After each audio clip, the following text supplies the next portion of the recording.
Super Bowl 54 saw the beginning of the Chiefs' dynasty as they win their first of their 3 Super Bowls, and they did it in spectacular fashion, coming from behind, down 10 in the fourth quarter.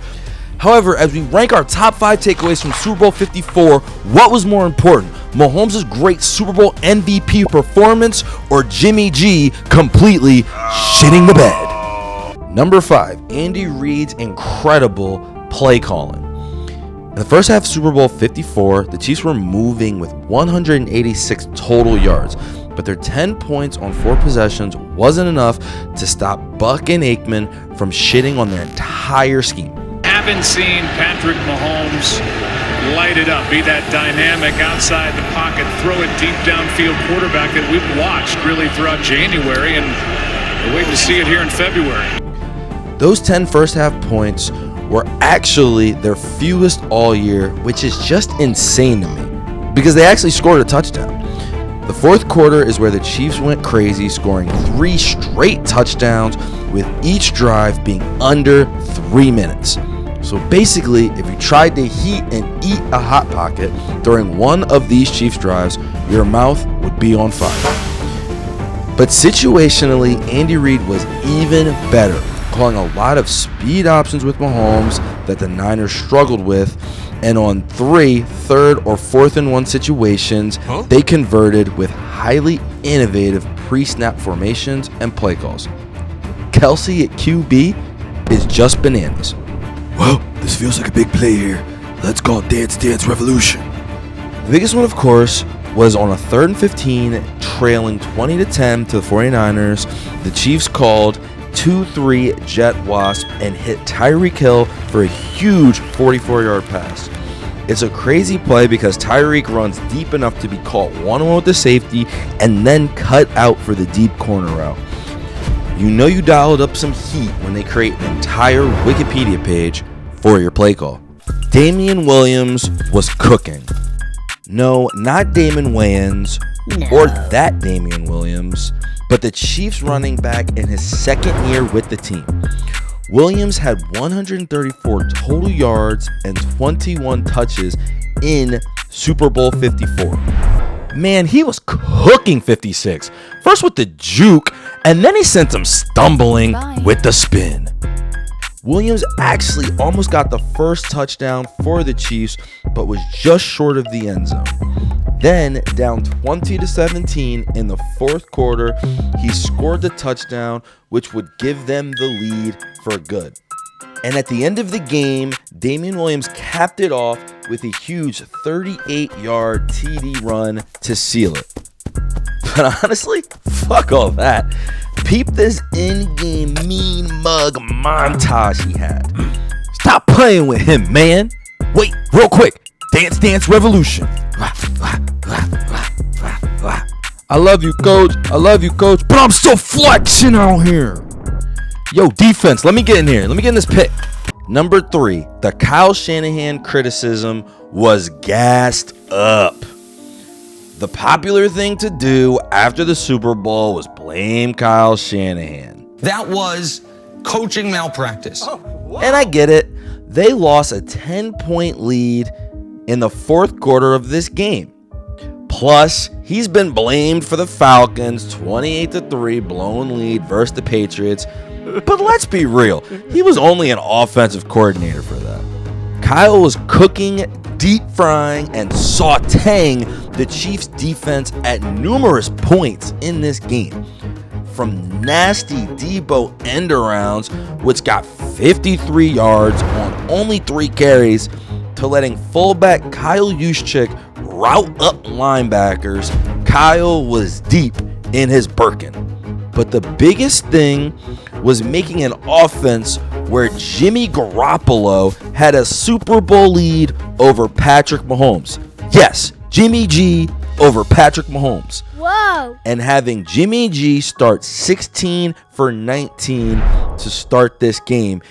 And he made Jimmy G look like a savvy vet. Now, if you want to blame Kyle for not giving Debo enough touches, that's fine. But for the run game, it should be noted that the Chiefs started throwing everyone at the line of scrimmage and having no safeties back to defend any bombs. He also actually made the play call to take the lead in this game if Jimmy G doesn't smoke the pass. In all honesty, he could have called better plays late, and he did choke a little bit, but I think that they were losing this game anyway because of these top two. Oh man, we got it. The Super Bowl winning bomb is open, and Jimmy missed again. Come on, man. Patrick Mahomes' up, down, up performance. Nope, it's not a cheat code combination, but we do have to point out that even at 24, he was begging for phantom calls. But early in Super Bowl 54, Patrick Mahomes started off like a grizzled vet. The Niners weren't letting the Chiefs' patented bombs away offense go deep, so Mahomes settled for picking them apart underneath. Mahomes was very effective operating that speed option as well in big moments. First by keeping it at the goal line for the first TD of the game, and then with a savvy pitch and smart decision on 4th and 1. He also was the emotional leader for the Chiefs team, igniting them when he had a huge run and got popped in the end, but jumped up, ready for war. Then, even after that, he's talking cash shit to the defender who's banged up. Given the Niners' defense and the star-studded unit, I thought that the Chiefs' first half was very efficient. However, the Chiefs averaged 30 points a game during 2019, and this wasn't up to their standards. Mahomes' first drive in the third quarter, things started going bad. Nick Bosa forced a fumble, and Patrick did a great job to recover that fumble, only to throw an inaccurate pick to Fred Warner on the next play. Mahomes' rough patch continued into his next possession when down 20-10. He almost threw a pick to Quan Alexander before actually tossing the interception to Travarius Moore at the Niners' 23-yard line in the fourth quarter. However, once Andy Reid called 2-3 jet wasp and Mahomes was able to connect with Tyreek Hill for a huge 44-yard pass on 3rd and 15, he was back in at full force. The Chiefs scored a touchdown 4 plays later with Mahomes finding Kelsey to cut the lead to 3. And then on the next possession, Mahomes found Sammy Watkins for a 40-yard pass over Hall of Fame old head Richard Sherman, followed by a TD pass to Damian Williams to take the lead for good. With 325 total yards and 3 touchdowns, Mahomes was definitely the rightful Super Bowl MVP despite his 2 turnovers. Most impressive of all of this was it was the 3rd straight game this postseason that the Chiefs won after trailing by 10 or more points.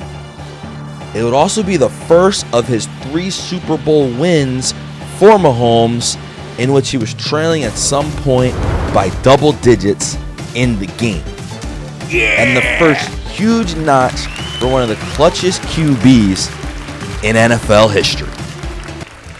Now for the ones that were close, but no cigar. Deebo Samuel.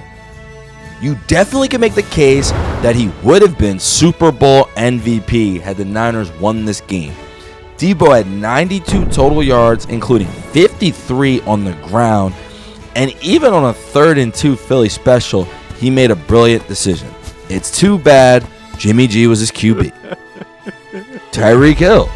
Hill was really open all day, and he ended up with 105 receiving yards. And his speed is the only reason that the jet wasp play even worked. However, I can't quite get over how many times he dropped some big, if tough passes, which led to them being behind in the first place. Chris Jones. Chris Jones only had 1 tackle in the Super Bowl, but his ability late to time up those lame duck Jimmy G passes were huge, and they were really important as they stopped some big Niners drives. He ended up with 3 pass deflections against Jimmy G, which is really, really great in the Super Bowl. Whoa. Speaking of, our biggest takeaway of Super Bowl 54, Jimmy G let San Fran down. Let's start with the good. Jimmy G was 16 of 19 to start this game off. One thing he did a ton of was getting the Niners to the right play early, which helped the offense function. He also hit Kendrick Bourne for a 26-yard pass on a drive that ended up leading to a touchdown and giving the Niners a 20-10 lead. However, as far as Super Bowl QBing goes, and that was great and all, but for the rest of the bowl, Jimmy G was utter rubbish. Let's start with the first half pick down 7-3 that he threw blindfolded on his 7th pass of the game.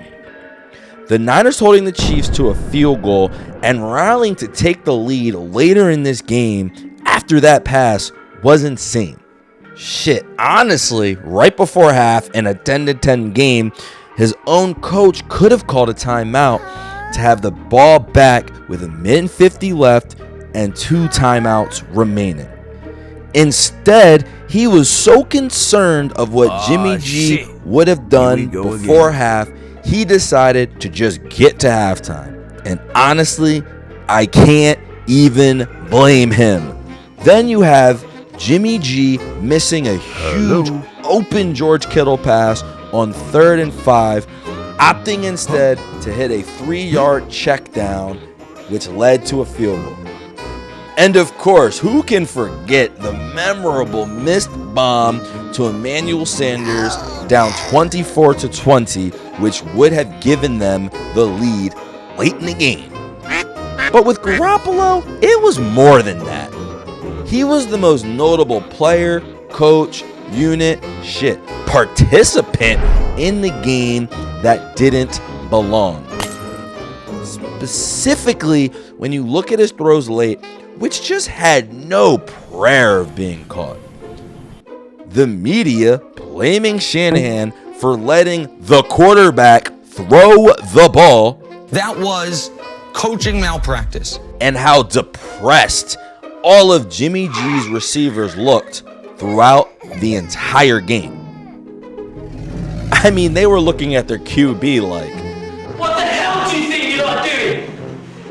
the most glaring play for me was this run when it was clear that Jimmy G was a relic of the past. And to make it clear about the pass, he's like an old school QB with no accuracy and little arm strength.